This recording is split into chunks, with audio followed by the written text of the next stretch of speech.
Assalamualaikum warahmatullahi wabarakatuh.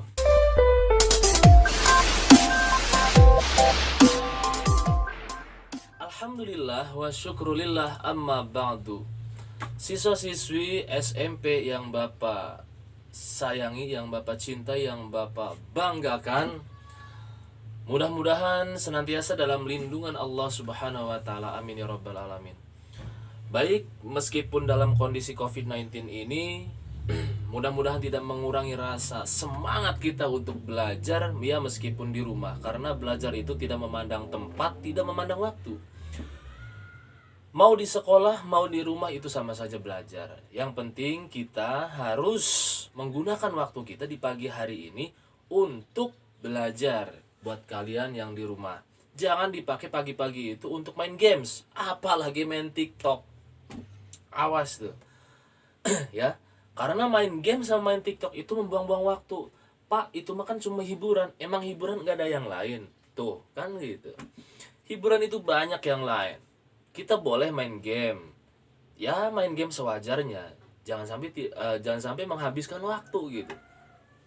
Nah, itu pesan Bapak. Oke, siswa-siswi SMP kelas 9 yang Bapak sayangi, yang Bapak cintai, yang Bapak hormati, yang Bapak banggakan, melalui channel YouTube ini Bapak akan menyampaikan materi pada bab 2. Nah, bab 2 di situ kalian buka halaman 14. Pak, bukannya udah bab 2 itu udah dijelaskan, tapi di situ belum dibahas sama Pak Ade, baru kalian merangkum. Nah, melalui channel YouTube ini, Derif channel ini, Bapak akan menyampaikan materi. Tapi sebelum dilanjut menonton video ini, kalian jangan lupa subscribe. Jangan lupa komen, jangan lupa like, share. Tapi setelah di-subscribe jangan diunsub dong.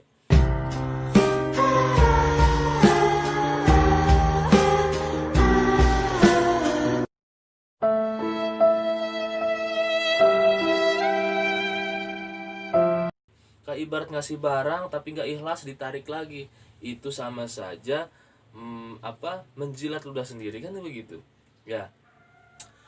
Oke, baik, langsung saja kalian buka LKS halaman 2 di situ. Halaman 2 LKS bab 2, judulnya jujur dalam muamalah. Apa itu muamalah? Muamalah itu secara Islam, secara syariat Islam, muamalah itu suatu perbuatan antar sesama manusia yang di dalamnya itu bisa ada kegiatan jual beli. Nah, kegiatan manusia antara sama manusia yang di dalamnya itu ada kegiatan jual beli. Jadi gitu. Nah, di situ kalian bisa lihat di buku LKS ada gambar pedagang yang lagi nimbang. Terus ada yang beli juga yang bawa ranjang. Nah, di situ kalian bisa lihat di situ. Nah, pada bab 2 ini sedikitnya dijelaskan dalam surat Al-Mutaffifin. Al-Mutaffifin yang di sini dijelaskan dari ayat 1 sampai 17. Nah, langsung lanjut ke penjelasan ayat. Penjelasan ayat di situ halaman 23. Kalian buka halaman 23. Penjelasan ayat. Wailul lil mutaffifin alladzina idza talu 'alan nas yastaufun wa idza kaluhum au wazanuhum yukhsirun. Yang mana artinya kecelakaan besarlah bagi orang-orang yang curang. Nah, kalian penasaran kan orang yang curang seperti apa? Itu pada ayat pertama. Pada ayat kedua, yaitu orang-orang yang apabila menerima takaran dari orang lain mereka minta dipenuhi. Yang ketiga, dan apabila mereka menakar atau menimbang untuk orang lain mereka mengurangi. Nah, di situ kata wailul. Wail itu mempunyai beberapa arti. Mempunyai beberapa arti diantaranya kebinasaan, kehancuran. Nah, kata yang digunakan untuk mengancam atau mengazab nama sebuah lembah yang ada di neraka jahanam. Al-Mutaffifin, kalau Al-Mutaffifin itu adalah orang-orang yang curang. Ancaman keras ini ditunjukkan kepada orang-orang yang curang, yaitu orang saat berdagang mengurangi harta orang lain dalam hal takar timbangan. Tuh, awas. Jadi kalau misalkan kita berdagang, berusaha atau usaha dagang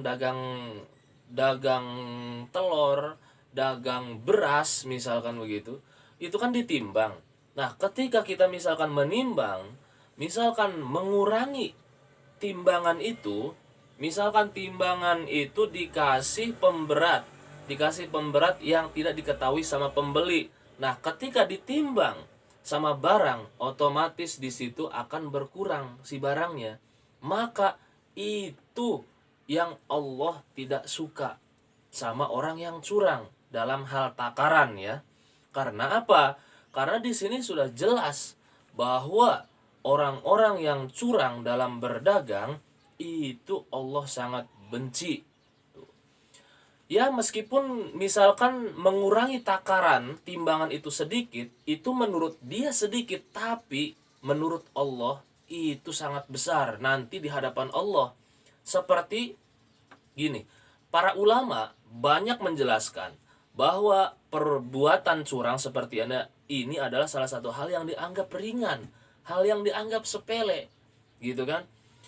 Sebagian orang yang biasa berlaku curang, akan tetapi di hadapan Allah ternyata masalah ini mengurangi timbangan bukanlah perkara yang ringan, akan tetapi sebuah perkara yang berat, sehingga Allah mengancam dengan kalimat wail. Nah, makanya tadi wail itu digunakan untuk mengancam orang-orang yang curang, artinya kehancuran. Dan bahkan Allah membinasakan sebuah umat, yaitu contohnya pada zaman terdahulu, yaitu kaum Madian. Kaum Madian itu umat Nabi Syuaib alaihissalam.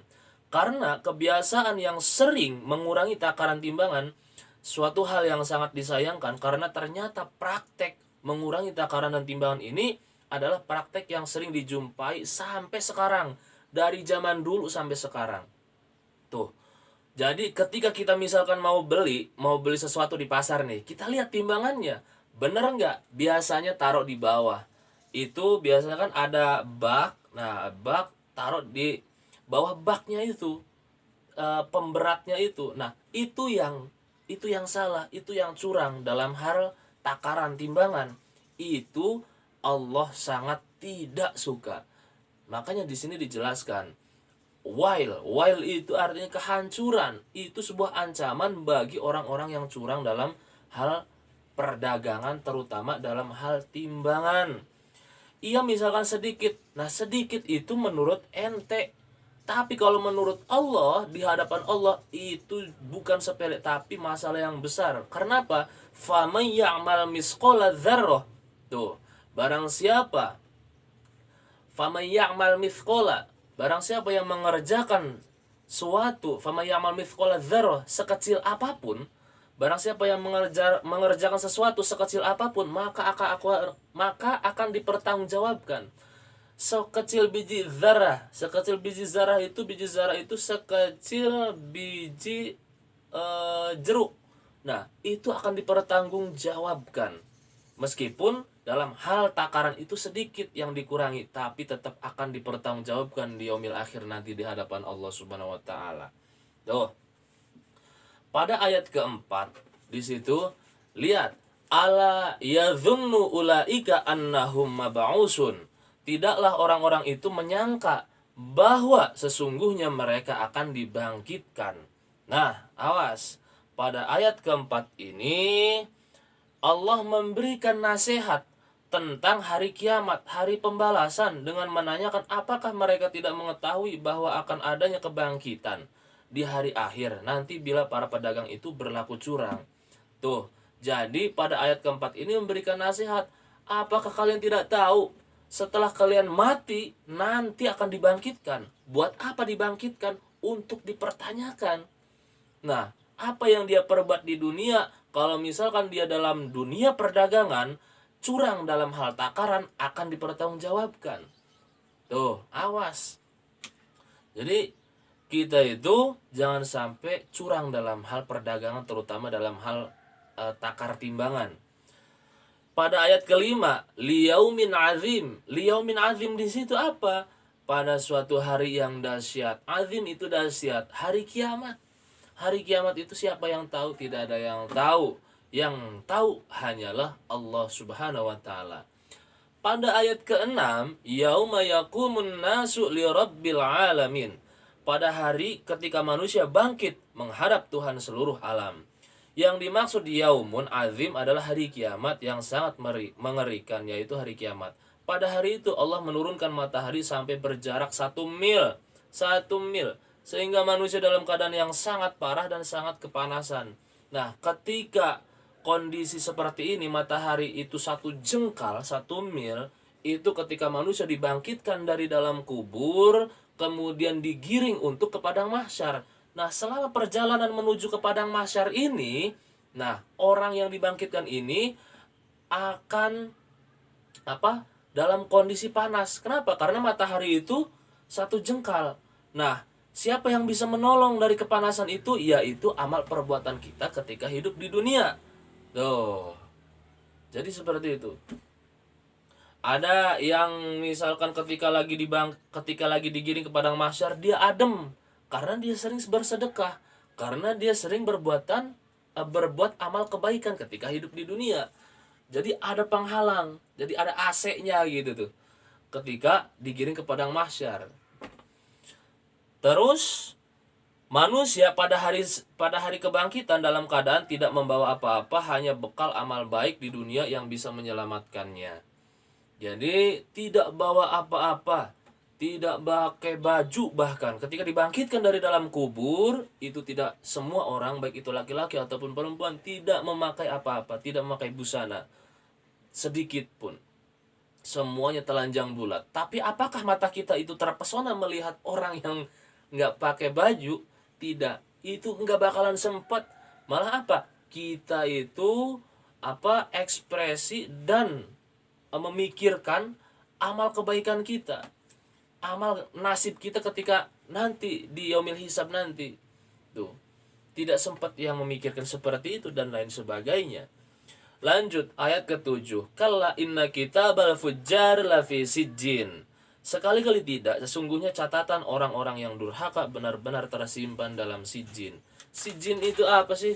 Sijjin itu adalah sebuah kitab yang mencatat semua amal perbuatan setan dan orang-orang kafir. Perbuatan setan itu apa? Perbuatan-perbuatan keburukan, perbuatan-perbuatan kemaksiatan, itu perbuatan-perbuatan setan. Dicatat di mana? Di kitab Sijjin.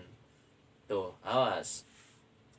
Yang ke-9, Kitabum Markum. Kitabum Markum itu adalah catatan. Kitabum Markum itu artinya kitab yang telah terpahatkan. Catatan amal manusia yang durhaka tersebut telah dipahat oleh Allah dan tidak akan ada lagi perubahan. Jadi yang Kitabul Markum adalah penjelasan dari Kitabul Fujjar.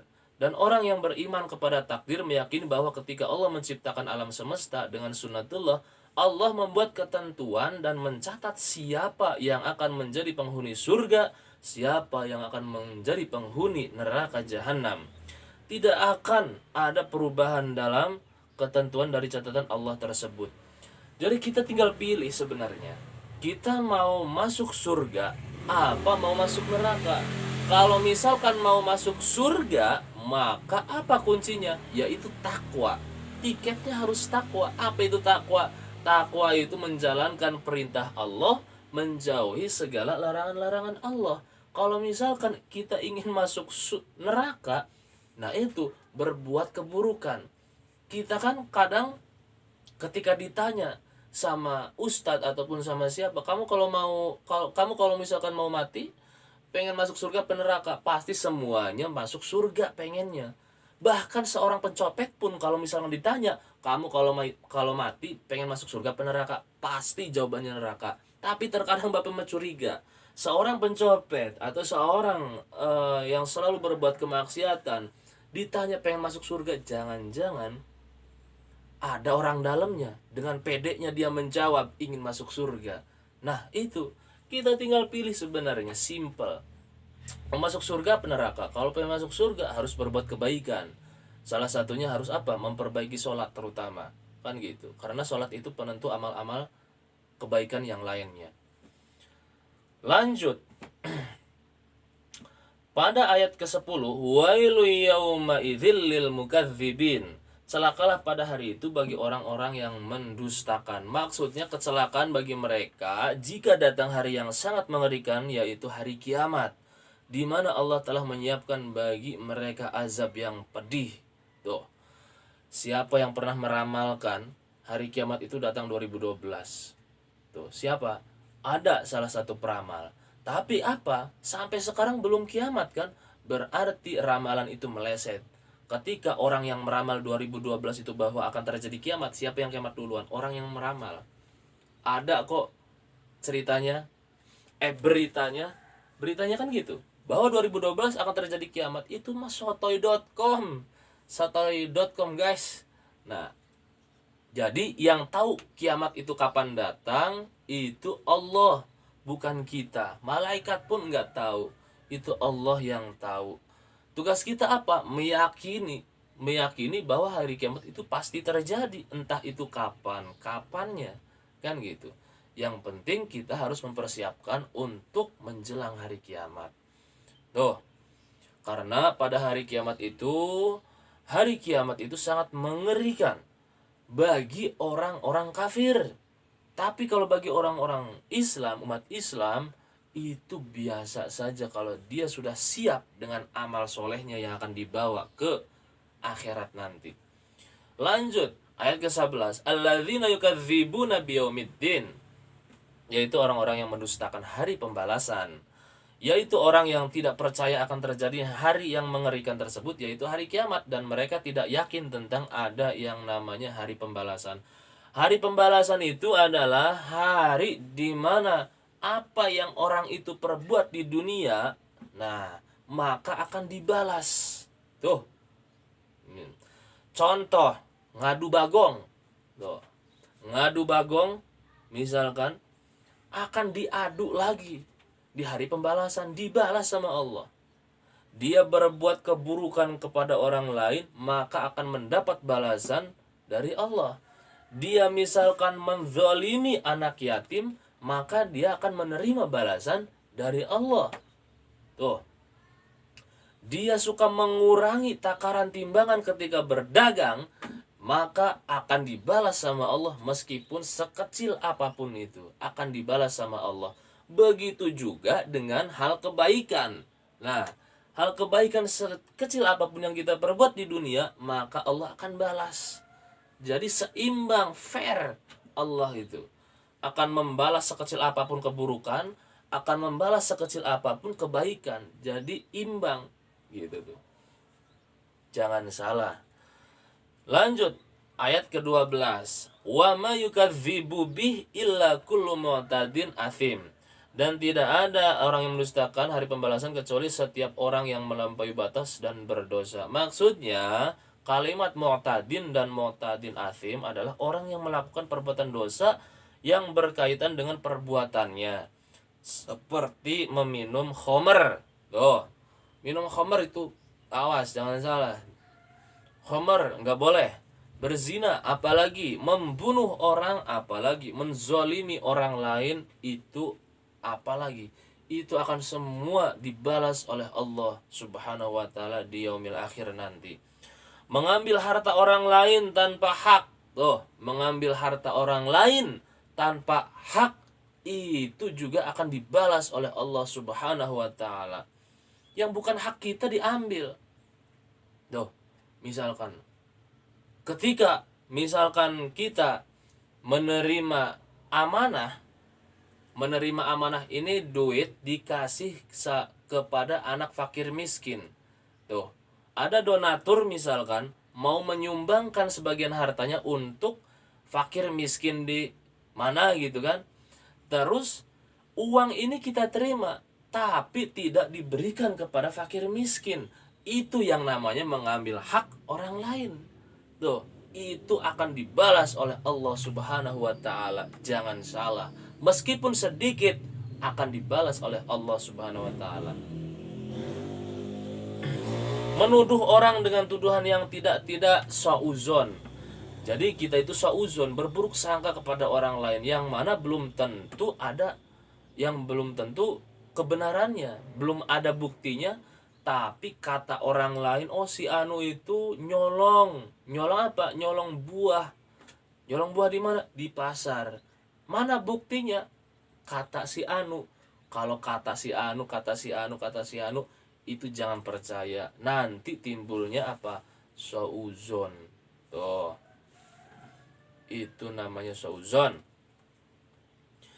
Coba kamu renungkan secara dalam bahwa mengurangi timbangan sedikit saja yang berkaitan dengan hak orang lain adalah mengancam dengan kebinasaan dan kesengsaraan. Maka bagaimana jika ada orang yang mengambil harta rakyat dengan cara mengkorupsi? Berapa banyak rakyat yang terzolimi yang akan menuntutnya pada hari kiamat kelak? Nah, jadi apa? Ketika misalkan para koruptor mengambil hak yang mana bukan haknya seharusnya diberikan kepada masyarakat, terus dia ambil, dia korupsi, maka nanti di hari kiamat kelak rakyat yang terzolimi itu akan menuntutnya di hadapan Allah Subhanahu wa taala. Naudzubillah min dzalik, jangan sampai seperti itu. Kita itu orang Islam, masa ya seperti itu mengambil hak orang lain? Apalagi ketika menerima dana dari pemerintah tidak diberikan kepada rakyat, itu yang sangat sedih.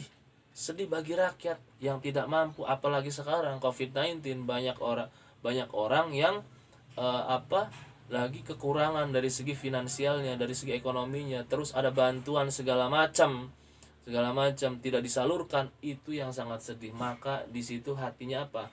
Berdoa, ya Allah, kenapa tidak disalurkan kepada kita? Kan gitu. Itu sangat sedih. Jadi jangan sampai kita itu seperti itu. Contoh lain, ada manusia yang tidak ragu melakukan hal yang haram, tidak ragu memandang yang haram, tidak ragu memakan barang yang haram. Hal ini semua terjadi karena manusia seperti ini tidak beriman kepada hari kiamat.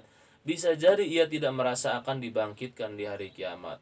Jadi apabila orang itu main hajar-hajaran itu dalam arti ketika mencari duit, mau haram, mau halal, dihajar aja. Nah, itu berarti dia tanda-tandanya imannya sudah mati. Karena apa? Karena dia kebanyakan dosa. Imannya sudah mati, sudah tidak ada sinyal dari Allah Subhanahu wa taala. Tidak beriman kepada hari kiamat, tidak percaya bahwa suatu hari nanti akan dibangkitkan dan dibalas perbuatannya oleh Allah Subhanahu wa taala. Ayat ke-13, "Idza tutla 'alaihi ayatuna qala asatirul awwalin." Yang apabila dibacakan kepadanya ayat-ayat kami, dia berkata itu adalah dongeng orang-orang terdahulu.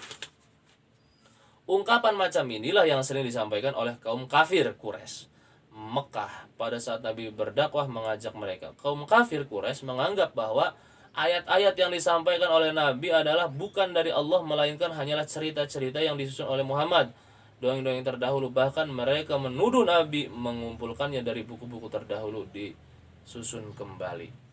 Pada ayat ke-14, kalla bal rana ala qulubihim ma kanu yaksibun.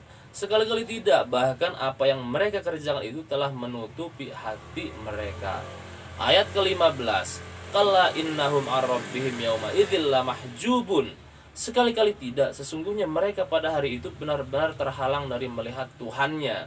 Ayat ke-16, thumma innahum lasolul jahim. Kemudian sesungguhnya mereka benar-benar masuk ke dalam neraka. Yang ke-17 yang terakhir, thumma yuqalu hadzal ladzi kuntum bihi tukadzibun. Kemudian dikatakan kepada mereka, inilah azab dahulu kamu dustakan. Maka pada hari kiamat akan dikatakan kepada mereka saat masuk neraka dengan kalimat penghinaan dan perendahan kepada mereka, inilah azab neraka yang dahulu saat di dunia mereka orang-orang musyrik mendustakan azab neraka jahanam, sehingga akhirnya mereka merasakan sendiri apa yang mereka dustakan. Apa maksudnya? Ketika Nabi Muhammad menyebarkan agama Islam, itu orang-orang kafir tidak percaya. Kenapa? Kata orang-orang kafir, itu mah Nabi Muhammad bukan dari Allah itu ayat-ayatnya, tetapi dia ngarang, dongeng, sehingga orang-orang kafir itu tidak percaya. Dan akhirnya ketika dia meninggal, nah barulah di situ menyesal, sampai-sampai Allah merendahkannya ketika mau masuk neraka. Naudzubillah min dalik. Mudah-mudahan kita semua termasuk orang-orang yang selamat fid dunya wal akhirah, terutama dalam eh, terutama dalam nanti di hari kiamat. Dan mudah-mudahan juga kita diberikan kemudahan dan kelancaran dalam pemahaman mempelajari materi Quran hadis. Mungkin itu saja yang dapat Bapak sampaikan. Apabila ada kata-kata yang salah, itu datangnya dari Bapak pribadi. Apabila ada kata-kata yang benar, itu datangnya dari Allah Subhanahu wa taala. Billahi taufiq wal hidayah. Wassalamualaikum warahmatullahi wabarakatuh.